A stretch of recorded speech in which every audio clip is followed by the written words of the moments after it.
Hi guys, James at RampantLionReviews again for you today with another beer review. For this one we are going to stick to Sweden, but we're going to head a little bit north for this one. We're going to go back to Dalarna county and we're going to revisit one of the first Swedish craft breweries that I discovered when I moved over here back in 2015. And these guys are always putting out some really quite nice beers. They are one of the older and more established craft breweries, I guess you could say, but their newer beers are always a little bit experimental and very nice to try. So always cool to review things from these guys for you here on the channel. For this one then, we are going to go to Hedemora, which is quite close to Borlänge and Falun. Falun, of course, the home of Sabaton, my favourite Swedish band.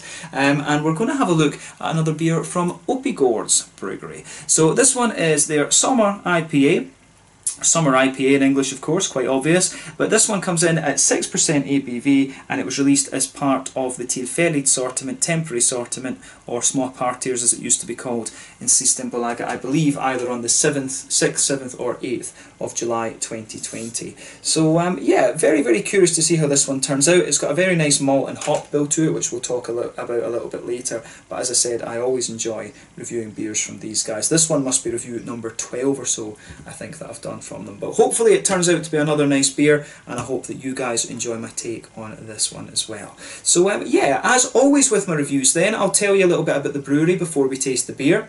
If you want to get straight to the tasting, just fast forward. All the usual links are in the description below. That's the brewery website, the link to my other reviews that I've done from Oppigårds Bryggeri before, and no doubt there will be some more added to that list in the fairly near future. There's all the usual social media down there too. If you want to see more reviews, do please consider subscribing to the channel. The whole channel, of course, has a geography-based tagging system, so you can go into the homepage and search for beer based on country, city, state, county, province, prefecture, whatever it is you're interested in. Do check out the playlists of beers from different countries. There is one there for all the Swedish beers that I've reviewed for you. That's constantly being added to, and as always, please do get in touch and let me know some of the other beers and breweries that you guys would like to see me review. It's always great to hear from you guys that are watching the videos, and the support that you show the channel is hugely appreciated. So anyway, to tell you a little bit about Oppigårds Bryggeri then, on to my brewery notes. So Oppigårds Bryggeri, as I've told you before, were founded back in 2003 in Hedemora, quite close to Falun and Borlänge in Dalarna county, to the northwest of Stockholm, as I've said,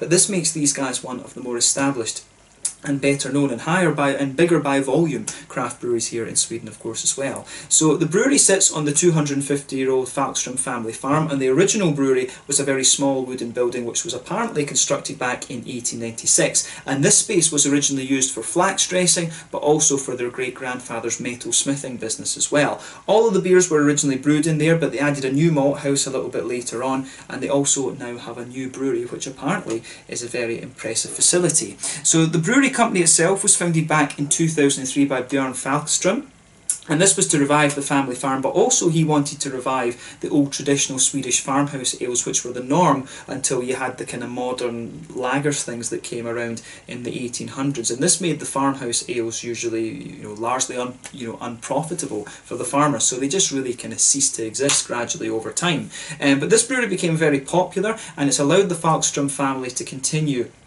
to make their living on the farm as they've done since the 1700s. In the first year of the brewing, back in like 2003-2004, they produced only 8,000 litres of beer and sold it very locally to them, but these days they're producing well over 1 million litres of beer per year. They've got a new Italian brew kit, and their full capacity, I believe, is around 2.5 million litres of beer per year. I'm not sure if they use all of that capacity, but they are brewing well over 1 million litres of beer per year anyway, and you can get these beers nationwide. I think there's you'll find at least 2 or 3 different Oppigårds beers in every Systembolaget across the country. So yeah, they are pretty big these days. I'm not sure how widely they're exporting at the moment. I can't say that I've seen these beers anywhere else in the world, so do let me know in the comment section below if you have seen these in other countries. Even in Norway, I think I haven't seen these ones, and that would be the most likely place that they would go, I would think. I really can't remember seeing Oppigårds beers up there, so I'm not sure if they are using their capacity and stuff. It would be interesting to see these guys export, because I think the likes of the Turbo IPA, the Turbo Stout, the new Sweden IPA, I think these things could do very well if they were exported abroad actually. But yeah, as I say, as of July 2020 these guys have produced 100 different types of beer thereabouts, and you'll get some very nice stuff from them, I have to say. So if you're interested in Swedish beer and you come across something from Oppigårds, I would really recommend recommend the Turbo Double IPA, the Turbo Stout, the New Sweden IPA. The Amarillo is also a very nice beer. I do need to try their lager at some point actually. I've been going through a lager phase, so I guess I should go and check out their lager. But yeah, there is a good selection of things from Oppigårds, and they're always releasing new and more experimental beers in cans as well. The Norn Pale Ale, the Utan Double IPA, you know, there's quite a few more experimental beers being released from Oppigårds every so often. So it's quite cool to see a very established brewery still being a little bit experimental in the way they were in the early days, of course. But yeah, they are starting to brew a few more traditional styles of beer as well. The last review I did from these guys was the Hedemora Pilsner, and you will see a review of the Hedemora Dunkel and the Weiss beer, and also the Porter appearing at some point as well. We need to see when we can get those done. But yeah, that's all you really need to know about Oppigårds Bryggeri for the moment. As I say, one of the older and established breweries here in Sweden, but doing some very nice beer in my opinion. So if you want to learn more about this brewery, you can check out the brewery website. You can follow them on Facebook and Instagram to keep up to date with all the latest goings on, and of course you can check out the Rate Beer, Untappd and Beer Advocate pages to learn more about all the different beers that they've done. So yeah, let's get on and actually have a taste of this beer then. I'll just let you have a little look at the artwork of this one before we open it up. As you can see with this one, I don't know when you would have watched my last review of Oppigårds, but they have undergone a slight rebrand recently. They're roundels. They've always had these roundels on the bottles and things, but the text, the style of the text and stuff has changed and been modernised a little bit recently. But yeah, basically, it's saying at the bottom here, begun as a tradition, if you like. Yeah, good beer from Dalarna on the top there as well. But yeah, there you can see, there is the Oppigårds thing on the bottle cap there. It says on the side here, this summer IPA is a light, fruity and uplifting beer with a nice bitterness. We wanted to brew a light beer with character. This beer complements Summer Grill. I'm not sure what actually that thing, but yeah, this beer complements the Summer Grill that often accompanies tasty vegetables and feta cheeses and sauces and stuff like this. So yeah, intended to be eaten with food, this one. This is a more food pairing beer, they're saying. But yeah, it says Oppigårds is a little independent brewery that based in the woods just outside of Hedemora in Dalarna County. We began brewing beer in 2003 and continue we continue brewing.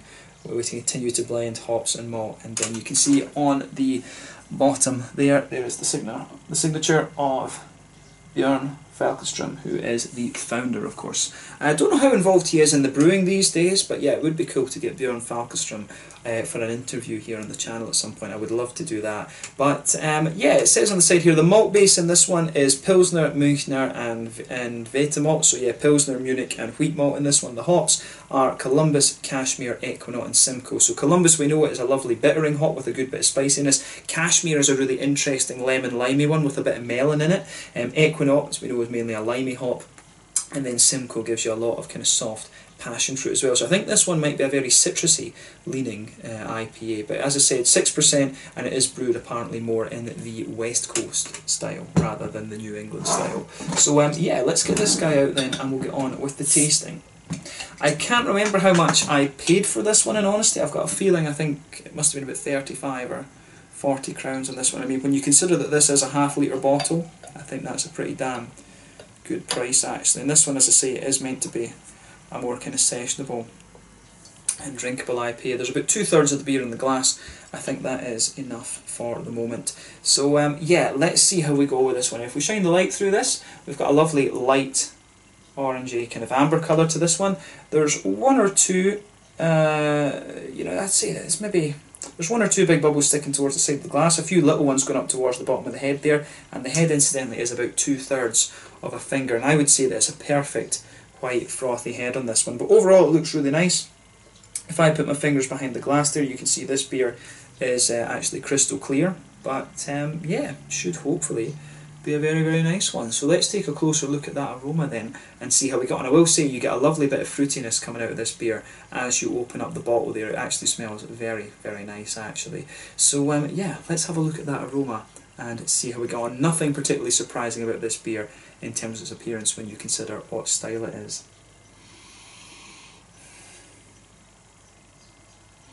Yeah, that is very nice. It comes across as a very juicy and very bright IPA, I have to say. The malt isn't too prominent in this one, I would say. It is more leaning towards the kind of oily and the citrusy side of things, a bit of oily fruit, and a lovely little bit of a kind of grassy, floral character as well. I really like how this one goes together. In terms of the malty side of this one, as I say, you get a nice little bit of a pale malty base to it. There's definitely some kind of thicker bready notes there. That will be coming both from the Munich malt, and the wheat malt in this one. So yeah, good little bit of a white bready backbone to it, but as I say, not too prominent. Yeah, so a nice kind of pale malty, white bready base, which I really like. And you've also got,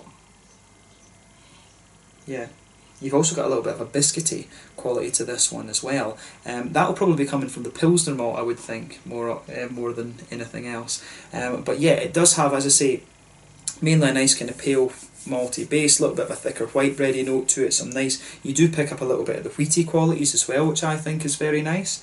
And you've also got a little bit of a kind of biscuity sweetness in the middle of the palate as well, which I think is really interesting. But yeah, I like how this goes together. The aroma in there is very, very nice. Yeah, the malt base, I always like a beer to have a good little bit of a malty backbone. The malt in this one is a little bit more subtle, but it really complements the hoppy side of the beer very, very nicely, I think. On the hoppy side of things then, there is a little touch of earthiness coming out of this one, which will be the Columbus. You've got some nice floral aromaticity. It's got a bit of spiciness to it, which again is the Columbus. The Columbus is known for being used as a bittering hop. They add it in the early part of the boil. The earlier you add the hops into the boil, of course, the more bitterness you get out of the beer. But what I will say about this one is it doesn't strike me from the aroma that it's going to be too dank and bitter and things like that. I think this one is probably more of a kind of modern take on the West Coast IPA with the lower bitterness. But yeah, there is a nice little bit of grassiness to this beer, and I really like how it goes together. The aroma for me is pretty solid on this one, so yeah, I like that. I like the green side of the hops as well. The green side for me definitely leans towards a nice kind of lighter grassy side of things, but there is just a wee touch of a floral character to it as well. But yeah, on the fruity side of things, it is definitely quite citrusy. I mean, you do get a nice little bit of tropical fruit behind this as well from the Simcoe. There's a wee bit of a kind of soft passion fruity note to it. It's almost got a little bit of an orangey citrus to it as well, which is interesting. And I mean, usually none of the hops in this would give you orange, like I say, but there is a bit of a kind of orangey vibe to this one, which is interesting. So yeah, I do get a wee bit of orange out of this one. There is a bit of the kind of the softer passion fruity note from the Simcoe as well. The melon from the Cashmere, I think, is kind of mixing in with the passion fruit, and maybe that's the thing that I'm mistaken for orange. I do wonder if the kind of soft passion fruity notes from the Simcoe are sort of playing or antagonist. You know, there's a bit of an antagonistic thing going on between the Simcoe and the Cashmere, because Cashmere can play some really depending on what yeast and things you use with it. Cashmere is one that can really play some funny games with the yeast in my experience. I've discovered that with the Green Gold brewing beers from Slovenia. Cashmere is a really quirky hop actually that can give you some really very interesting things. But yeah, it's got a lovely bit, there is a good melony character to it, like I said. You've got that Simcoe passion fruity note and a bit of orange almost underneath, but there is a good bit of a kind of limey character to this one, and that'll be both from the Cashmere and from the Equinaut that's in here. I really like how this goes together.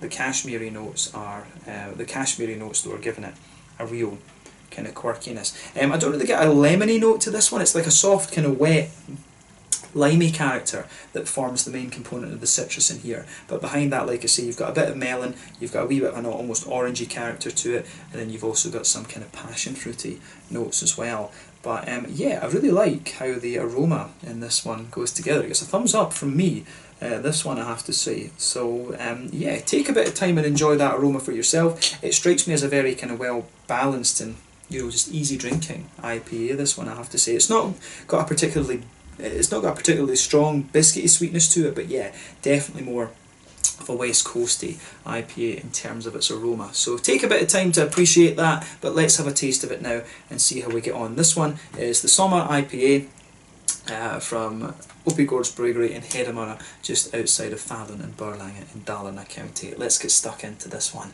Sláinte, skål.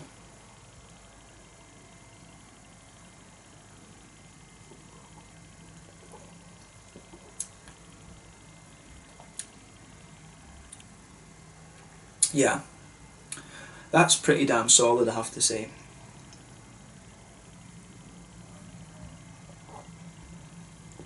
I mean, the first question would be, is this the kind of biggest and boldest and punchiest beer you're going to get from Oppigårds? No, definitely not. But is it, you know, a really nice drinkable IPA? You know, exactly, it is. Yeah. It really strikes me as very nice, this one. I've been missing something like this, I have to say. I've complained in a lot of videos recently about missing the West Coast IPAs and stuff like this, but this is, you know, this one is really very, very nice actually. It's a lovely, easy-going beer. It does have a bit more bitterness to it than the New Englands, and I've got nothing against the New Englands, but every so often you do want a bit of variety, and so many breweries are just doing hazy, hazy, hazy all the time. It's nice to go and have something like this. There's more lagers and stuff like that coming out these days as well, because it's summer at the moment. But this is a really nice, easy drinking IPA from Oppigårds, and these guys are very, very good at this. I mean, they're more old school beers, the Amarillo, the lager, what's the other one called? I think it's just called Blonde Ale. They've got a Blonde Ale lager and the Amarillo. Those, it reminds me actually, it's got the same kind of vibe about it as those, to be honest with you. It's really reminds me a little bit of those. It's a lovely, you know, just easy drinking beer, this one. So thumbs up to Oppigårds for this. Like I say, it's not quite as big and bold as the turbos or the turbos, or for example the New Sweden IPA or the Utans and the can beers that we do, but it is very nice, and that's what you want.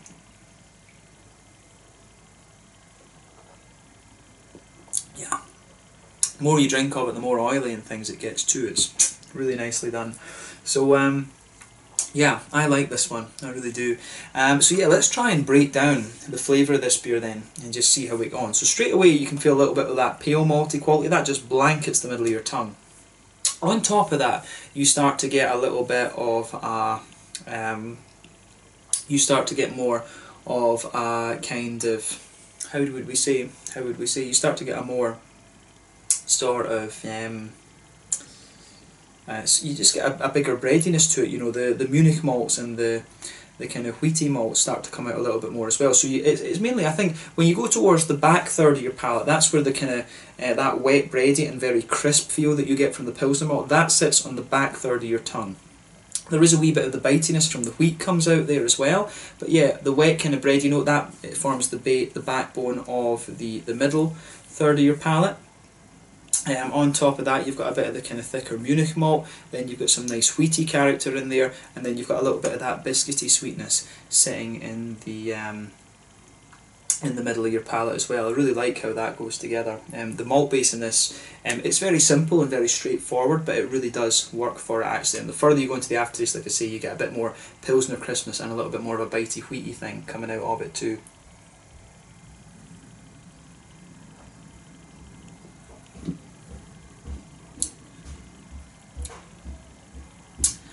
But yeah, no, this one is really nice.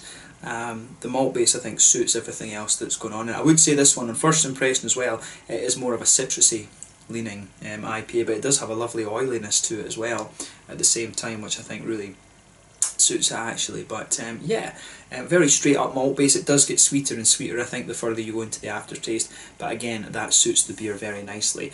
Back corners of the palate, there is a little touch of earthiness in this one. I think that will be coming from the Columbus. As you move further along the sides of the palate, that smoothens out a little bit. You get some nice floral aromatic spice out of the beer. And then around the very front curve of the palate, you've got a nice little bit of a lighter kind of grassy quality in there as well, which I really like. And I would say that overall, the green side of this beer, it does lean a little bit towards a kind of spicy floral aromaticity because of the Columbus. The Columbus, whenever you put Columbus in as a bittering hop, it is going to have a little bit of a presence actually.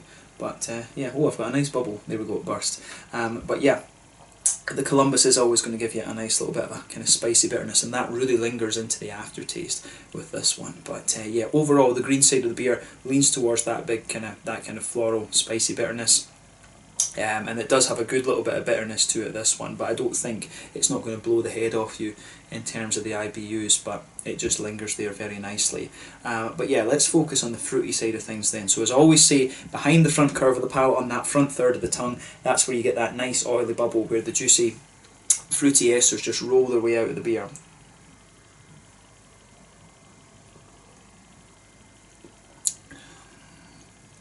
Yeah, for me, again, this is very, very nice. If you go towards the back of that front third of your tongue, there is a bit of that stronger, more pungent-y kind of citrusy quality out of the beer, and that's the kind of passion fruity notes that you'll get from the Simcoe. But as you move further forward from that, the sort of pungency of those stronger, the pungency of this, what do you call it? Of the citrus just fades away a little bit, and it becomes a little bit more juicy and oily, if that makes sense. But the pungency does, it comes out again in the aftertaste. But yeah, when you move further forward, you start to get a little bit more of a kind of, you can feel a little bit of the juicier melony qualities to this one. Then as you move on to the very kind of the front half of that front third of your tongue, you get the oily orange in there, and you also get the juicy kind of limey quality coming out of this beer as well. So I really like how that goes together in this one.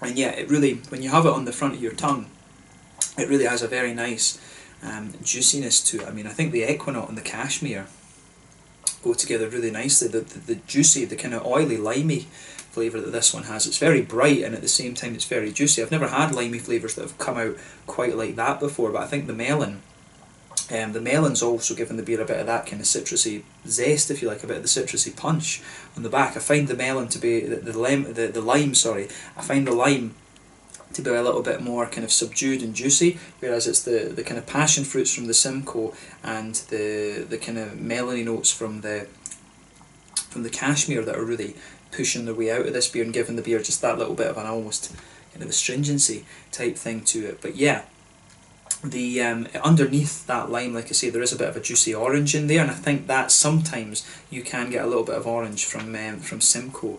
So yeah, if I was blind tasting this though, I would have maybe guessed there was a bit of Amarillo or something in here, because the orange really does have a little bit more of that kind of orangey, that oily orangey character to it, I would say.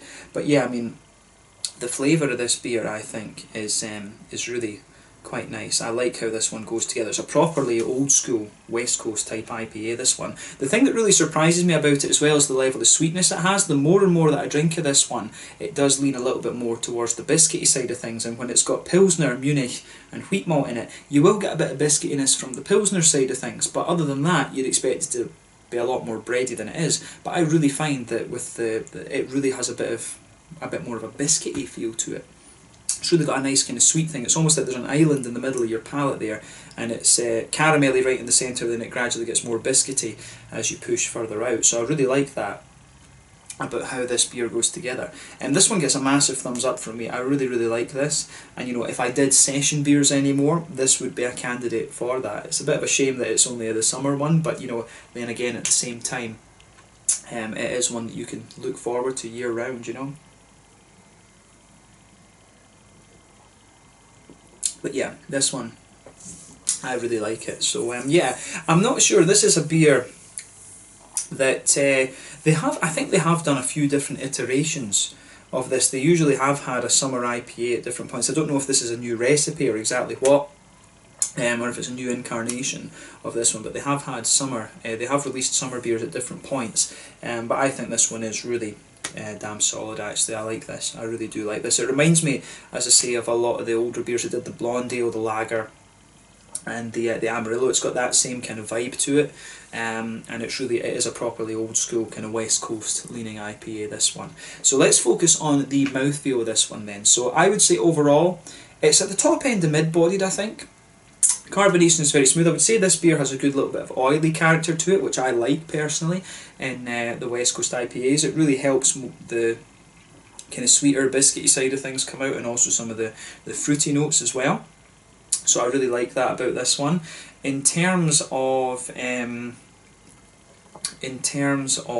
how would you say, in terms of the hoppy bitterness and things, I think this one is maybe sitting around the 50 IBU mark. I don't think it could be 60 at a push, but I think this one sits around the 50 mark. This one is by no means going to blow the head off you. Obviously the older West Coast IPAs were around 80 in more recent times, I guess you could say, because of the New England's juiciness and stuff, that a lot of brewers have toned that down a little bit, but I think this beer is sort of sitting around, I'm tempted to say it's 60 more than 50, to be honest with you. So it does have a good little bit of bitterness to it. The malt base, like I said, lovely little bit of smoothness in there, a little bit of sweetness that develops further as you go further into the aftertaste. Lovely bit of spiciness in that malt base, in the hoppy side of things too, and a lovely oily fruity character of the beer. Lovely juicy limes, it's a bit of orange underneath. The melons are really playing an interesting role in this beer as well. Then you've got a bit of the stronger passion fruit just towards the back of that front third of your tongue as well. So yeah, really interesting combination of flavours in this one, Big. It's a massive thumbs up from me.